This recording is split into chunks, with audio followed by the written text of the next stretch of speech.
La drague directe, pure et dure, pas de censure. Bienvenue dans le Coach Drague Podcast.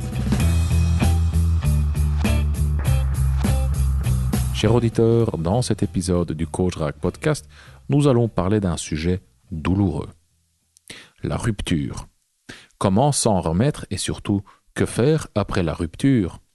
Comment faire de nouvelles rencontres et apprendre ou réapprendre à séduire après une longue relation? Comment éviter la friend zone? Car une fois en couple, beaucoup de mecs se laissent aller. Ils n'entretiennent plus leurs compétences en matière de séduction. Ils n'ont plus vraiment besoin de faire de nouvelles rencontres. Ils ne flirtent plus.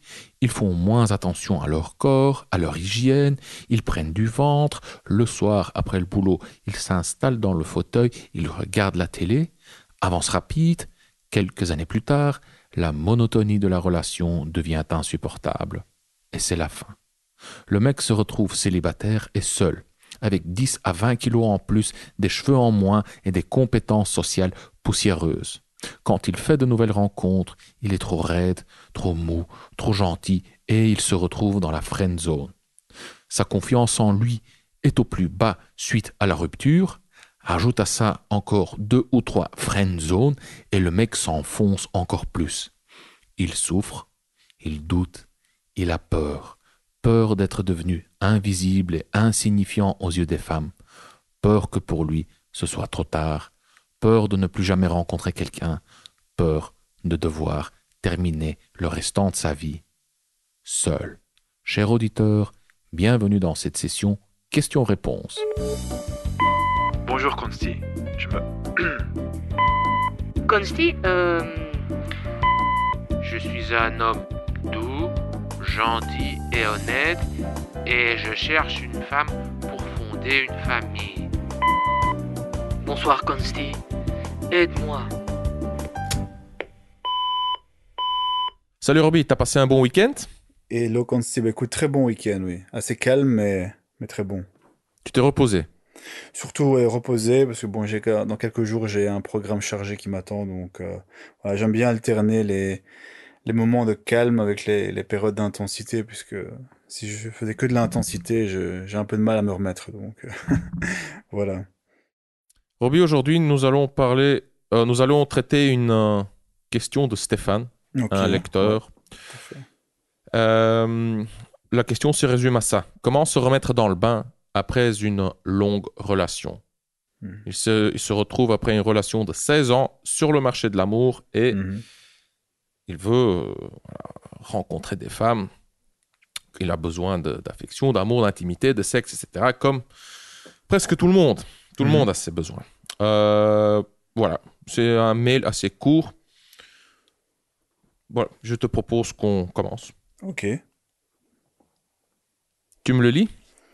Yes, je vais te lire donc la question qui est assez courte, hein, donc ce qu'il écrit c'est: alors, après une relation de 16 ans et maintenant 18 mois seul, je me sens d'attaque pour une nouvelle relation stable, cependant chacun chez soi. Donc, c'est exactement ce qu'il veut, c'est bien. J'arrive à entrer en contact avec des femmes, cependant ces filles me veulent uniquement comme amies, mais pas plus. Voilà. C'est la question qu'on a reçue du lecteur ou de l'auditeur. 3 phrases, pas vraiment de questions, parce que je vois aucun point d'interrogation. Exact. 3 phrases, mais vous voyez, on a tellement de choix. Il parle de tellement de trucs avec peu de mots. Relation de 16 ans, maintenant 18 mois seul. Il est prêt pour une nouvelle relation stable, cependant chacun chez soi. Il arrive à entrer en contact, mais il se retrouve dans la friend zone. Waouh, j'ai pris plein de notes. Car on va disséquer le truc. Bon, c'est parti, je commence. Donc, il dit une relation de 16 ans, maintenant 18 mois seul. Qu'est-ce qu'il veut dire par seul? Qu'est-ce qu'il veut dire par là? Donc, son prénom, c'est Stéphane. Donc, salut Stéphane et merci pour ton email. Que veux-tu dire par seul? Est-ce que par là tu veux dire célibataire ou littéralement seul? Donc 18 mois seul, sans aucune forme d'intimité avec une femme, pas de contact physique, pas de câlin, rien. Donc ça c'est déjà une première question que je lui renvoie. Il dit ensuite, je me sens d'attaque pour une nouvelle relation stable, cependant chacun chez soi. Stéphane, que veux-tu dire par une relation stable? Est-ce que tu veux dire une relation monogame, une relation exclusive, une relation comme ta relation de 16 ans, mais bon, en repartant de zéro? Si oui, moi je te le déconseille. Hein, tu as eu une relation de 16 ans. Ceci est une opportunité pour explorer d'autres types de relations, autres formes. Tu peux utiliser les étiquettes que tu veux. Hein.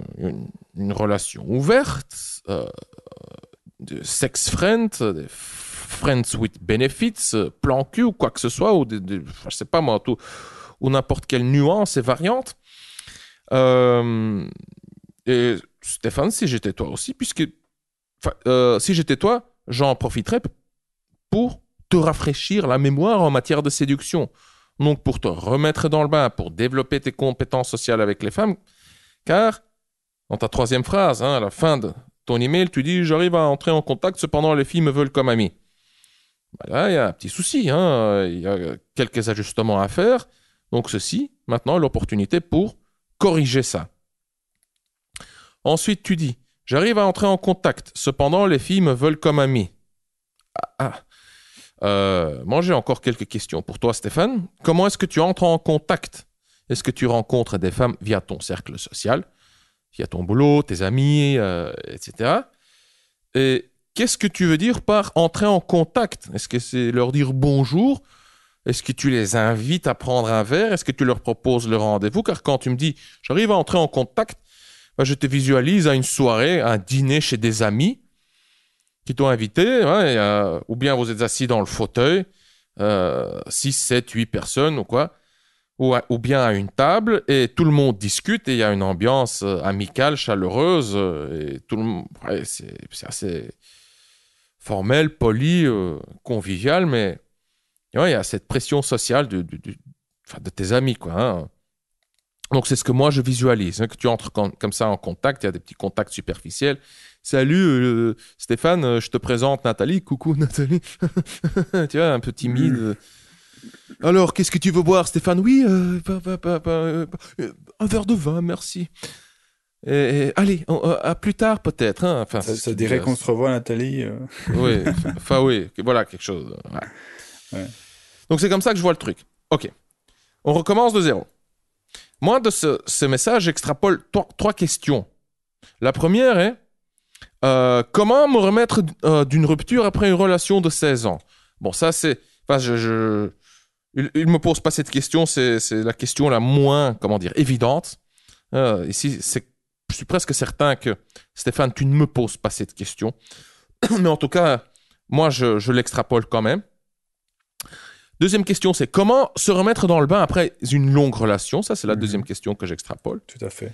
Et la troisième, c'est, pour moi, la plus évidente, comment éviter la friend zone? Comment faire pour que les filles te voient comme un amant ou un partenaire potentiel et non pas comme un simple ami?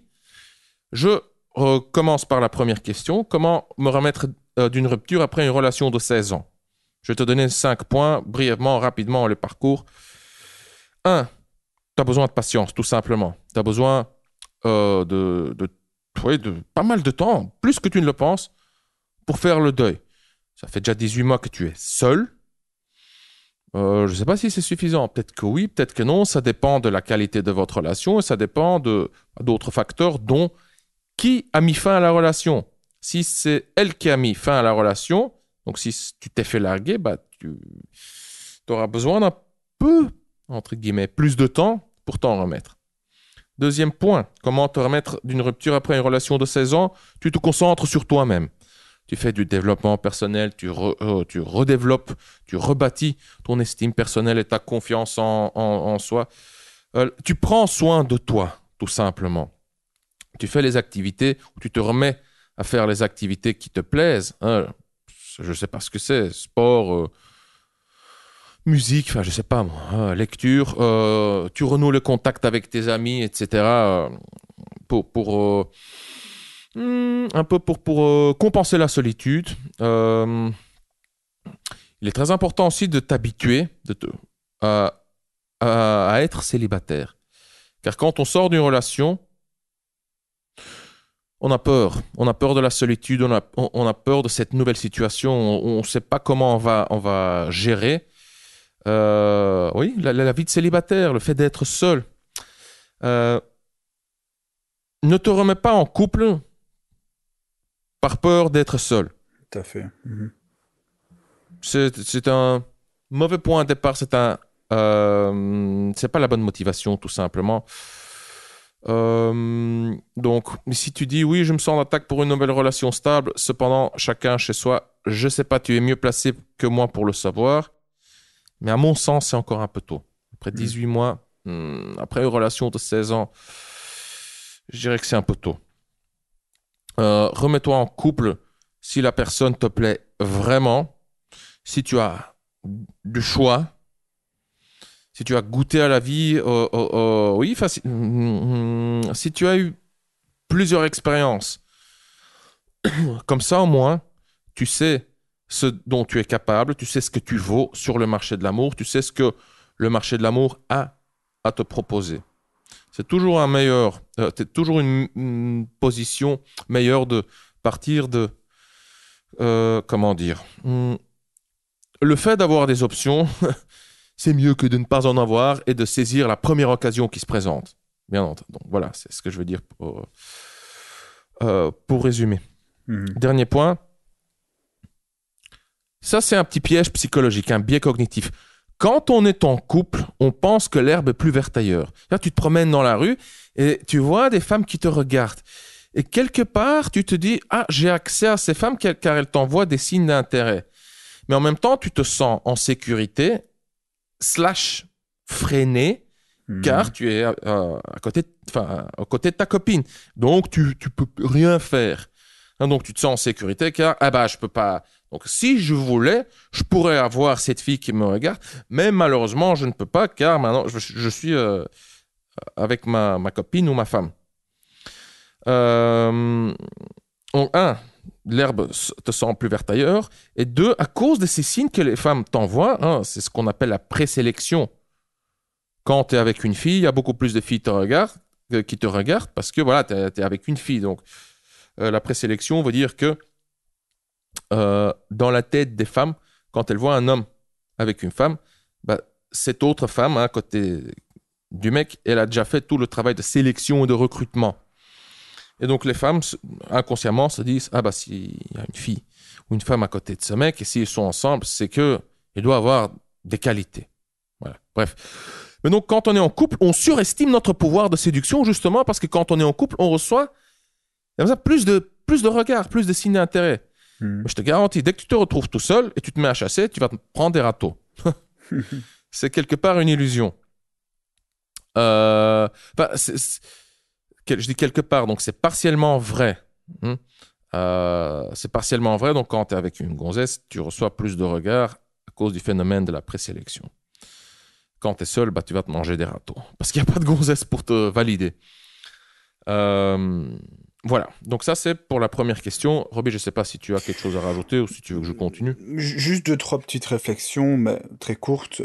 D'une part, insister sur la patience, que ça prend du temps de se remettre dans le bain, que c'est pas comme ça du jour au lendemain. J'ai des contacts, des contacts proches qui ont été dans cette situation, qui ont dû remettre le pied à l'étrier après une longue relation, et tous ont eu cette même progression lente, fastidieuse, surtout au début, parce que tu dois te remettre dans le bain. Parfois, certains n'ont absolument pas eu d'expérience passée avant leur relation longue, donc ils n'ont pas forcément pu, ils n'ont aucun repère en fait, tout simplement, parce qu'ils ont peut-être commencé leur relation relativement jeune. Donc, point clé, la patience, ça prend du temps.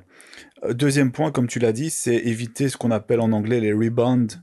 C'est les rebonds, les relations de rebond. Il y a des filles qui ont ça aussi, qui finissent une relation et directement rebondissent. C'est pour ça qu'on appelle ça les relations de rebond. Rebondissent sur une autre personne par réflexe. Il y a comme ça des mecs qui attendent derrière. D'ailleurs, c'est les stratégies de certains mecs qui attendent que la fille ne soit plus en relation et puis hop, ils sautent sur l'occasion et ils l'ont parce que la fille, toujours été en relation. Et il y a une sorte de schéma qui se répète, hein. Donc, éviter ce genre de relations de rebond qui sont pas toujours les meilleures. Et troisième chose, que tu n'as pas vraiment mentionné, enfin si tu l'as mentionné, c'est un peu avec la patience, hein. Avant de te lancer dans une relation comme ça, directement après, attends justement d'avoir effectivement de l'expérience et attends qu'une nouvelle réalité s'installe parce que ta réalité aujourd'hui, c'est peut-être une réalité un peu de rareté, de manque d'opportunités. Et donc, c'est ce qui peut aussi expliquer que tu cherches à te remettre en couple rapidement, mais attends d'avoir justement cette réalité d'opportunité qu'il est possible d'avoir, voilà, que certaines filles se disputent pour toi ou que tu te disputes certaines filles et non pas simplement te remettre automatiquement dès qu'une fille te montre un peu d'intérêt. Mais ça, tu l'as dit, je pense, Consti. Donc, attends qu'une nouvelle réalité s'installe pour ne pas justement te remettre directement dans une relation et finalement tes expériences vont se limiter à ça. Donc, voilà, c'est ce que je voulais rajouter comme, voilà, comme explication supplémentaire. Ok. Voilà. Donc, la deuxième question que j'ai extrapolée, Mhm. c'est comment se remettre dans le bain, hein, Yes. après une longue relation, comme tu l'as dit. Patience. Ça va prendre plus de temps que tu ne le penses. Deuxièmement, prépare-toi à la douche froide. C'est plus difficile que tu ne le penses. Bien sûr. Tu vas te manger des râteaux. Et les râteaux font mal. Très mal. Par où commencer? Bah, par le premier pas. C'est-à-dire, le premier pas est là. Tu peux mettre le seuil vraiment très bas, quoi. Mhm. C'est-à-dire, tu sors en journée ou le soir dans un bar, tu vois une fille, tu l'abordes. Au début, je te permets même de l'aborder comme bon te semble, hein. En lui disant bonjour, en lui faisant un compliment, en utilisant une technique qui est à lue sur Internet, une technique directe, une technique indirecte, quoi que ce soit. Car d'office, tes premières approches vont être très probablement nulles, horribles. Tu seras tendu, crispé, raide, tu vas bafouiller, tu vas peut-être même bégayer, rougir, ou au contraire, tu vas peut-être devenir pâle, hein, tu vas être paralysé, tu vas te sentir très petit, inférieur, littéralement comme une mère, tu seras envahi par du stress, de l'angoisse, de la nervosité, de la honte, de l'infériorité, Mhm. tu vas te sentir comme un mendiant,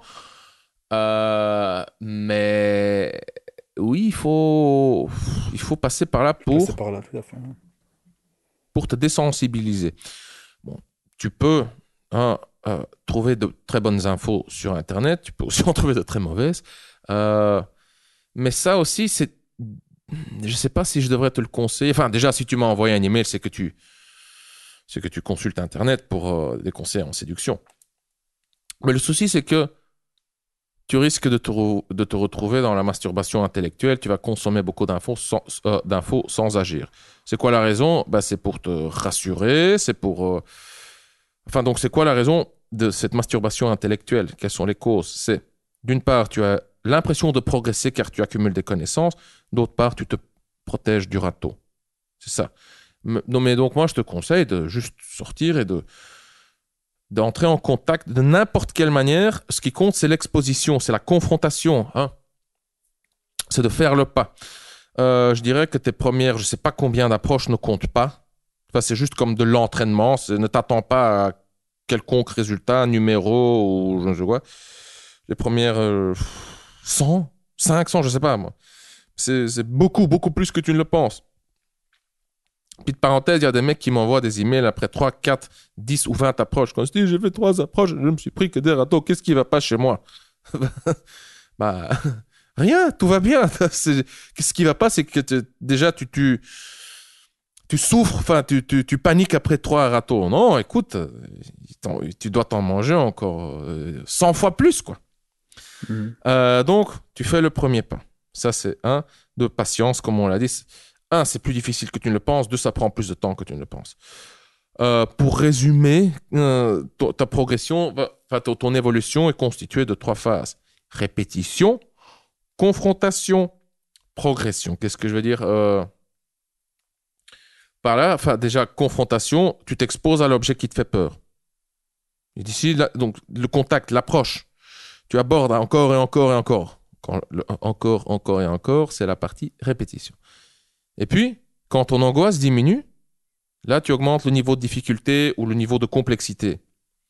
C'est-à-dire, tu fais des approches à la con, salut, ça va? Comme, bonjour, vous allez bien? C'est horrible, non, je déconne. Idéalement, non, tu n'abordes pas comme ça, quoi. Il y a des façons plus sophistiquées, plus charmantes, plus convaincantes, plus efficaces pour aborder. Ici, je fais une caricature, clairement. Mais c'est juste c'est un titre d'exemple. Une fois que tu es désensibilisé, que tu commences à t'ennuyer, même que cette façon d'aborder ne te fait plus rien, bah, tu rajoutes tout simplement des éléments, quoi. Tu rends l'interaction plus riche, plus nuancée, plus colorée. Bon, je ne vais pas entrer dans les détails, sinon nos podcasts qui durent déjà beaucoup trop longtemps vont risquer de devenir encore plus longs.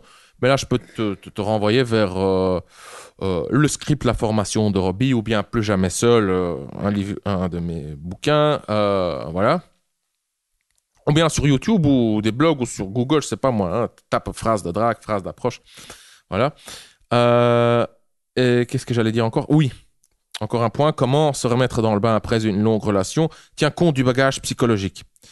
Car dans ta relation, tu développes certaines habitudes, hein, certaines croyances limitantes, surtout si tu as vécu une relation normale. Quand je dis normale, c'est vraiment selon la norme. Hein, donc, tu as une relation monogame dans laquelle toi, tu es le pourvoyeur. Il faut être respectueux, aimable, gentil, doux, attentionné, serviable. Avec les femmes sont des petites fleurs fragiles qu'il faut protéger. Les femmes, elles aiment bien... elles n'aiment pas trop le sexe. Elles aiment faire l'amour, mais elles n'aiment pas le sexe. Donc, oui, quelque part, quand une femme couche, elle se sacrifie. Et toi, quand tu couches avec, bah, tu la salis un petit peu. Tout ce que je viens de te raconter là, Stéphane, ce sont des croyances limitantes. Hein, donc, ce sont des... Hein, parce que c'est... Pas la réalité. Non, c'est pas des conseils que je te donne. Hein, c'est bien le contraire, quoi. Donc, si tu as ce bagage-là, hein, si tu as cette vision un peu... comment on va appeler ça? Mainstream, un peu Disney... et totalement fautive de la nature des femmes, oui, il y a encore il y a clairement du travail à faire. Donc, tout ce que je viens de te raconter auparavant, commencer par le premier pas, sois patient et surtout, répétition, confrontation, progression, ça suffit pas. Il faut aussi, comment dire, il faudrait, allez, éclairer, mettre en lumière, je sais pas comment dire. Mettre en lumière. Ouais, tes croyances, un peu. Faut comprendre comment tu vois les femmes et les relations. Ce qui n'est pas facile car après tant d'années, tout ça, ça fait partie de ton inconscient. Tu n'y penses pas. Ouais, tu n'y penses pas tout simplement, mais tu agis en concordance. Et donc, il faudrait. Je ne sais pas comment le faire exactement. Il faudrait que je réfléchisse un petit peu. Pour l'instant, ça ne me vient pas en tête, mais oui, il faudrait aussi dresser la carte de tes croyances, éliminer les croyances limitantes, les remplacer par des croyances favorables. Ça se fait avant tout. Ça se fait d'une part par l'étude, la théorie. Hein, encore une fois, il y a de très bonnes infos sur Internet. Mais ça se fait avant tout par l'expérience, en accumulant de l'expérience, en entrant en contact intime, idéalement avec beaucoup de femmes, pour voir les différences qu'il y a.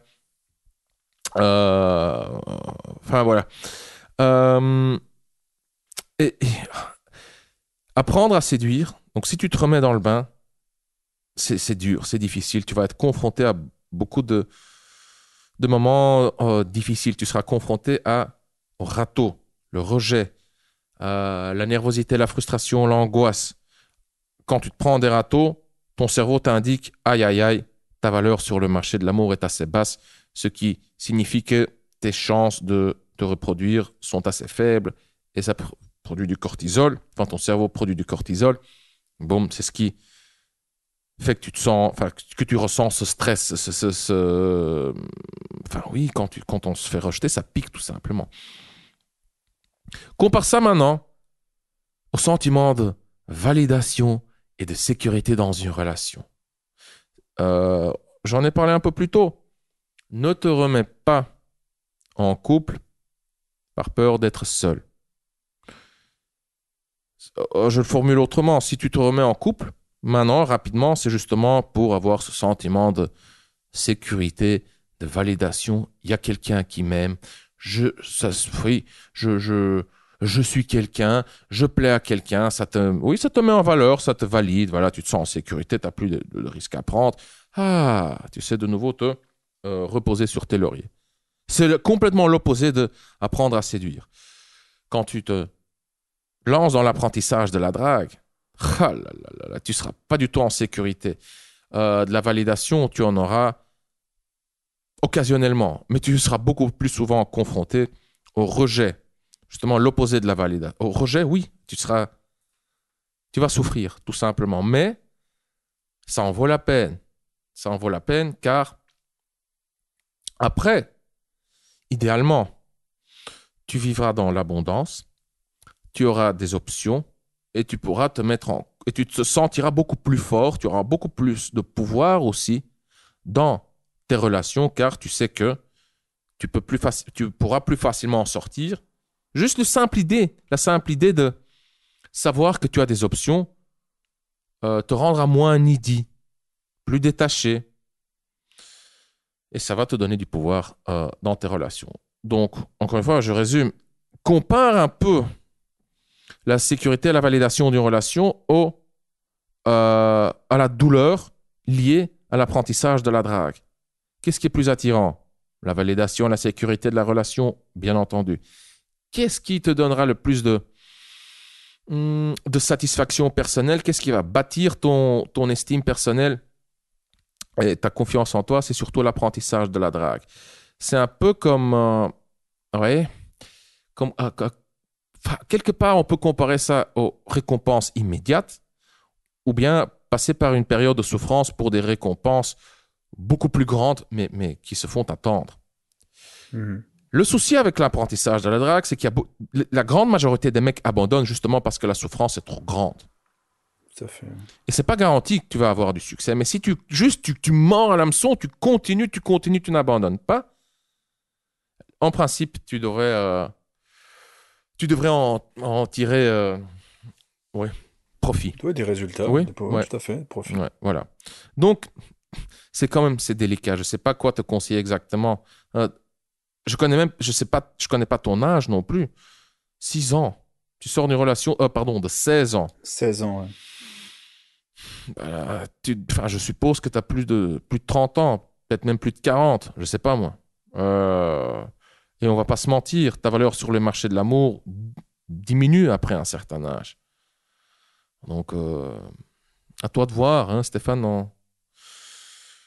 Ouais, tu peux choisir de tous ces éléments, tout ce que je t'ai dit maintenant, tu choisis les éléments à la carte qui te conviennent. Voilà. Yes. Parfait. Roby? Non, mais écoute, rien à ajouter, non, je pourrais pas être plus complet que ça, donc je propose qu'on passe à la troisième question sur l'échiquier, donc la question de l'intimité, de la friend zone. Ouais, comment éviter la friend zone? Comment faire pour que les filles te voient comme un amant ou un partenaire potentiel et non pas comme un simple ami? Yes. Robin, dis-moi, comment est-ce qu'on évite la friend zone? Écoute, il y a aussi beaucoup d'éléments ici, hein. C'est surtout une question de... Bon, ça dépend aussi de la façon... Bon, personnellement, si tu me poses la question à moi, je peux te dire que comment moi, mes interactions fonctionnent, c'est que du début à la fin, je me comporte de manière directe et intime. Quand je dis direct, ça veut dire que dès la phrase d'approche, je dévoile mes intentions.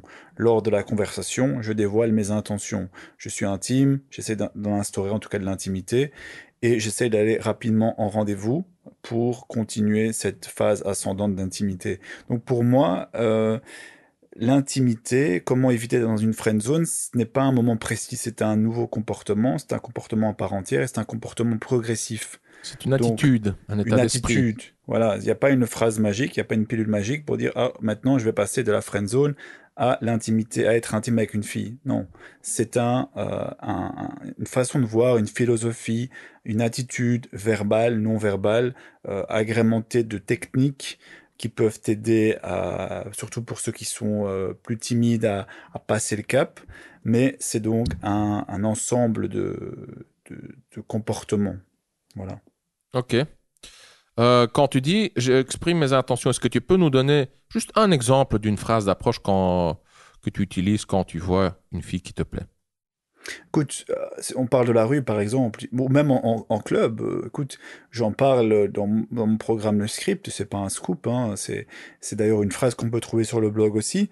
Euh, Par exemple, je dis, c'est ce que j'utilise depuis plus de 10 ans. J'ai encore utilisé il n'y a pas longtemps. Je l'utilise régulièrement quand je sors, par exemple, faire des courses ou et je vois une fille qui me plaît. Eh bien, tout ce que je vais faire simplement, c'est l'aborder, obtenir son attention et reprendre les éléments qui sont en ma présence, à savoir la situation, l'environnement, mes émotions et ses émotions, pour créer une phrase d'approche. Donc, concrètement, euh, bon, je l'aborde, je lui demande si elle parle français. C'est généralement une phrase de pré-attention, parce que généralement la fille parle français, surtout si on est dans un pays francophone. Mais bon, bref, c'est petite parenthèse.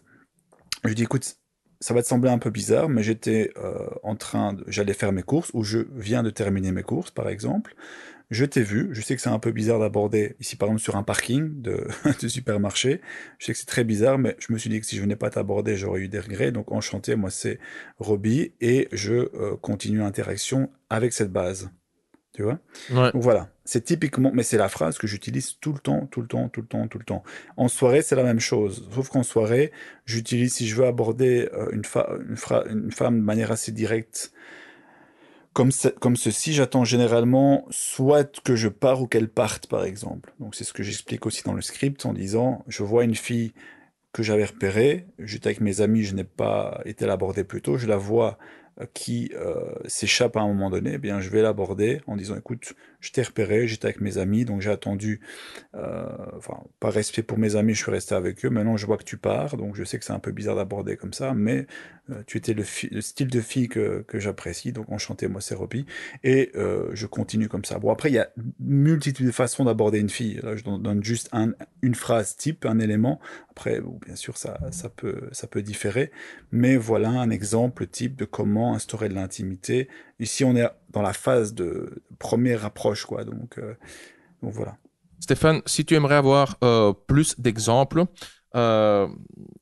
pour d'autres contextes aussi, si tu as donné, Roby, un exemple pour la rue et pour Yes. les soirées, Mhm. nous avons enregistré une série de podcasts. Je crois Yes, qu'on a je me fait souviens. 2 podcasts et moi j'en ai fait une synthèse traitant des phrases d'approche dans Mhm. plein de contextes. Donc si tu te demandes, Stéphane, genre oui, mais je rencontre surtout des filles via mon cercle social. Ouais, tout à fait. Comment je fais pour les aborder dans mon cercle social? Eh bien, je te renvoie au podcast sur les phrases d'approche. Je vais te laisser le lien en description. Mhm. Qu'est-ce que j'allais dire encore? Oui. Donc, Roby, tu dis, j'exprime mes intentions. Ça se fait via le langage du corps, enfin aussi, même verbalement. Hein. Voilà. 2, tu as un script. Enfin, moi aussi, j'ai un script. Quand je dis un script, c'est juste une série d'étapes comme ça que je parcours. Ça m'aide à y voir plus clair. Surtout quand j'invite les filles à parcourir les étapes avec moi. Beaucoup de mecs n'ont pas de plan, n'ont pas d'idée, ils subissent Pas de juste. Ils sont là, structure. pas de structure, rien. Mhm. Et ce qu'il y a, c'est que, en fait, moi, je me rends compte à quel point je suis mauvais.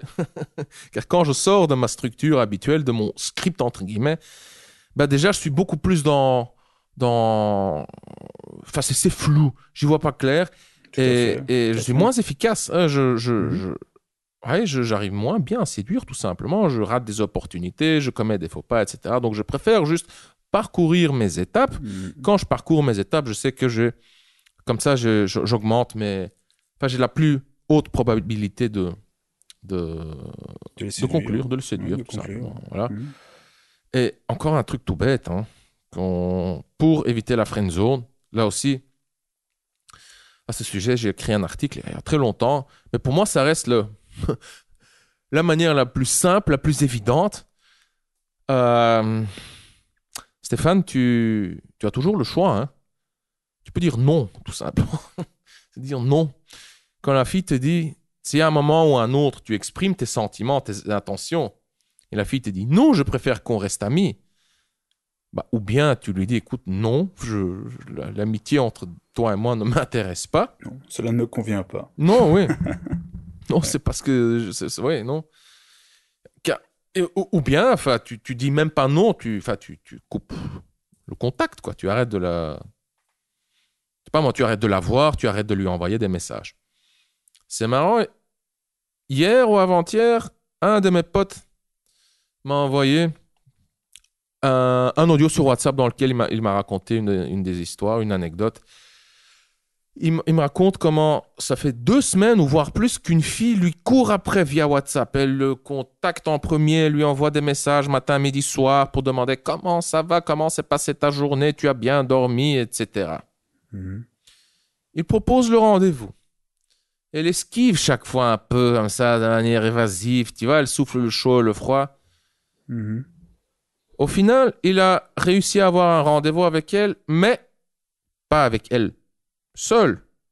Non, en présence de ses amis à elle. Hein, c'est mauvais signe. Mais il se dit, pourquoi pas il est perturbé, tu vois. Il était perturbé car il y a ces signes ambigus. Pourquoi est-ce qu'elle cherche le contact, je veux dire. Et en même temps, pourquoi est-ce qu'elle esquive le rendez-vous? Lors de ce rendez-vous, c'était une sortie en groupe. Déjà très mauvais signe. Quand même, elle lui envoyait plein de signes. C'est avant tout avec lui qu'elle interagissait. Donc, ça l'a perturbé encore plus. Et à la fin, qu'est-ce qu'il s'est dit? Il s'est dit, je vais tenter le truc. Hein, je vais l'inviter chez moi. Je ne sais plus ce qu'il m'a dit exactement. Est-ce qu'il a essayé de l'embrasser ou est-ce qu'il a essayé de l'inviter ou quoi? Et la fille, devine ce qu'elle a fait? Ouais, elle a rejeté. Et non, c'est pas pour machin, truc, elle souffle le chaud, le froid, elle sait pas trop où elle en est. Le mec, au final, un peu dégoûté, frustré, hein, je veux dire, ça l'a pas laissé indifférent, je veux dire, ça pique, quoi, hein, un râteau. Au moins, il était soulagé. D'une part, d'avoir essayé. Deuxièmement, maintenant, il sait au moins où il en est. Et, donc, quand il a tenté quelque chose je deviens vieux, moi je me rappelle même plus comment elle a tenté. Elle lui a proposé clairement une amitié. Je veux qu'on reste amis, je préfère qu'on reste amis. Eh ben elle a dit non. Bam. Il a dit, tu veux dire? Oui, qu'est-ce que j'ai dit? Elle a dit. Oui, non. Ouais. Il a dit non. Pour résumer, il a dit non, c'est parce que ça m'intéresse pas. Voilà. Je sais pas comment elle a formulé littéralement, peu importe. Mais au moins, maintenant, il ne vit plus dans l'incertitude et il m'a remercié en me disant, oui, grâce à toi, maintenant j'ai eu le courage de le faire, sinon j'aurais passé encore des semaines, voire des mois. Exactement. Et c'est ça le plus gros problème en fait. Hein. C'est le temps investi, la plupart du temps. Ouais, c'est ça.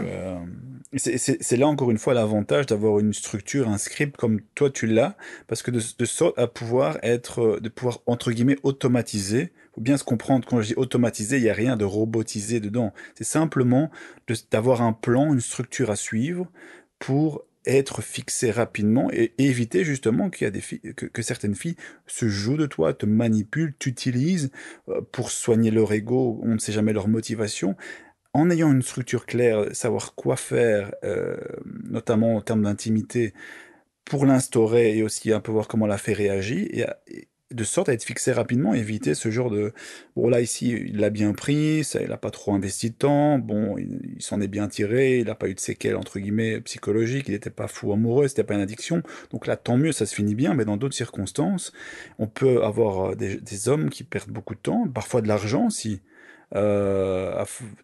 Certains hommes sont motivés par un résultat positif, donc ils investissent du temps, de l'argent envers cette fille, et puis ils se rendent compte à un moment donné, n'est pas intéressé. Donc voilà, tout tous ces éléments pointent vers une seule et même direction, à savoir être fixé le plus rapidement possible sur son intérêt. Yes. Ouais, exactement. Robbie, je te propose qu'on termine. Tant je regarde ici. Ouais, oh là, on est de nouveau presque à 40 minutes. On a bien bossé, hein, de nouveau. Tu as bien bossé aujourd'hui. Merci. Merci. Ouais, je me sens un peu mou aujourd'hui. Je sais pas, j'ai pas bien dormi, il fait chaud. Écoute, J'ai exactement l'esprit un peu. la même chose pour moi. Il fait super chaud et je me sens un peu comme ça, un peu faible. Donc, Ouais, j'espère ouais, que les auditeurs nous parleront du manque d'entrain. ouais. Déjà, enfin, excusez-nous. Je me sens mou. Tu vois, j'ai pas l'esprit clair. J'ai pas les idées claires. J'ai du brain fog, comme on dit en anglais. On a parlé du script. J'ai mentionné aussi Plus jamais seul. J'ai mentionné les podcasts sur les phrases de drague, l'article sur la friend zone. Hein, la solution est simple, tu dis juste non, quoi. Je vais poster les liens, enfin, je vais mettre les liens dans la description. Robbie, le script, c'est quoi exactement? Écoute, je te laisserai, tu dis tellement bien, je vais te laisser le présenter. Mais moi, je vais simplement insister sur un module sur lequel on n'insiste jamais. C'est le module numéro 1, qui sont les principes fondamentaux. Et Ouais. aujourd'hui, on discutait justement du mindset, de savoir, voilà, les hommes qui, par exemple, prenons l'exemple de Mais Stéphane. attends, parce que on va commencer par le début. Le script, c'est ta formation, une formation que tu as développée. Et ça répond à une question qui est que dire, comment le dire, quand le dire, où le dire, pour passer de l'approche à la conclusion. Yes. Mais le premier module, ça traite même de la phase avant l'approche. Tout à fait. Comment maximiser tes chances pour... comment te mettre dans le bon état d'esprit, comment générer, déclencher en toi les bonnes émotions pour mieux aborder. C'est-à-dire, car c'est une chose, quand tu abordes de manière anxieuse, c'est clair que ça diminue considérablement tes chances d'avoir une agréable interaction légère, enjouée quoi. Enfin bref, tu vois, j'arrive même pas à terminer mes phrases. Tout à fait. Oui, c'est un module, voilà, qui parle du mindset, qui démystifie aussi la drague, qui met en avant les caractéristiques des dragueurs à succès. Donc, bon, ça fait quand même plus de maintenant 13-14 ans qu'on est là-dedans. Des hommes, on en a rencontré énormément, des centaines sans la moindre hésitation. Et qu'est-ce qu'on peut dire? Enfin, en tout cas, moi, ce que j'ai essayé d'analyser dans ce module 1, c'est les caractéristiques des dragueurs que je connais qui ont du succès et qui, à l'inverse, n'ont pas de succès. Pourquoi n'ont pas de succès? Donc ce module en fait reprend tous les principes fondamentaux d'un point de vue psychologique aussi, et qui permet un peu de te rendre compte que tu n'es pas seul dans cette aventure, qui est l'aventure de l'apprentissage de la drague, et que des blocages que tu auras, écoute, moi, d'autres personnes les ont, et ce module permet de relativiser tout ça. Ouais. Moi, comme à chaque fois presque, j'aimerais mettre l'accent sur le module sur le rendez-vous. L'intimité. Pardon? Sur l'intimité surtout, ouais. Le module sur le rendez-vous, comment ça sur l'intimité? Oui, le rendez-vous et toute la définition de ce que c'est l'intimité dans le cadre du rendez-vous. Oui, yes, exact. Donc, ça peut être une réponse aussi à la question comment éviter la friend zone. Eh ben, lis, écoute et applique le module. C'était quoi, 4 ou 5 ou 6? Enfin, je sais plus. Sur le rendez-vous? Ouais. Module 6, ouais. Module 6. Donc, applique ce module sur le rendez-vous et tu verras que tu te retrouveras plus jamais dans la friend zone. Hein. Ou bien tu seras intime, ou bien rien, mais au moins tu auras une réponse très très claire. Yes. Voilà. Donc, encore une fois, tu trouveras les liens dans la description. Ok, nickel. Robbie, merci. Merci Rien, pour ton soutien psychologique. Psychologique, oui. Écoute, là, pour ta présence, pour ton écoute. Ouais, Stéphane, merci d'avoir élaboré ta question en profondeur. Je te taquine. C'est méchant de ma part, c'est du sarcasme maintenant. Je rigole. Non, sincèrement, merci pour ta question. Cher auditeur, merci de nous avoir écoutés. Si tu as une question, toi aussi, si tu aimerais qu'on te réponde dans un podcast, tu peux nous poser ta question par email. Tu envoies un email à... Ouais, le plus simple, en fait, c'est de laisser un commentaire en dessous de n'importe quel podcast sur YouTube. Car si maintenant je te dis... tu peux retrouver l'email sur le site du Coach Drag Podcast. C'est coachdrag.com/podcast ou bien coachdrag.com. Je ne sais même plus où on s'est trouvé notre... Bref, tu vois, j'ai plus d'énergie, j'arrive plus à penser clairement. Cher auditeur, si tu as une question, pose-la dans un commentaire sur YouTube. Merci. À très vite. Bye bye. À très vite. Bye bye. Cher auditeur, nous sommes presque arrivés à la fin de cet épisode. Si tu ne l'as pas encore fait, alors abonne-toi au Coach Drag Podcast. Tu peux t'abonner à la chaîne YouTube, dans Apple Podcast, sur SoundCloud ou via l'application que tu utilises pour écouter ce podcast. Et si tu as aimé cet épisode du Coach Drag Podcast ou si tu aimes le Coach Drag Podcast en général, et si tu souhaites me remercier ou me donner un coup de pouce, voici ce que tu peux faire. Je t'invite à partager cet épisode du Coach Drag Podcast ou le Coach Drag Podcast en général avec un ami, un seul ami. Un ami qui a besoin d'un petit coup de pouce en matière de drague. Nous avons tous un pote comme ça dans notre cercle d'amis. Tu peux lui envoyer le lien vers le podcast par texto, via WhatsApp ou via n'importe quelle autre application de messagerie. Comme ça, tu fais d'une pierre deux coups. Tu aides ton pote et tu m'aides à répandre la bonne parole. Je suis Consti de coachdrag.com. Merci d'avoir écouté le Coach Drag Podcast. On se revoit dans le prochain épisode. Bonne drague.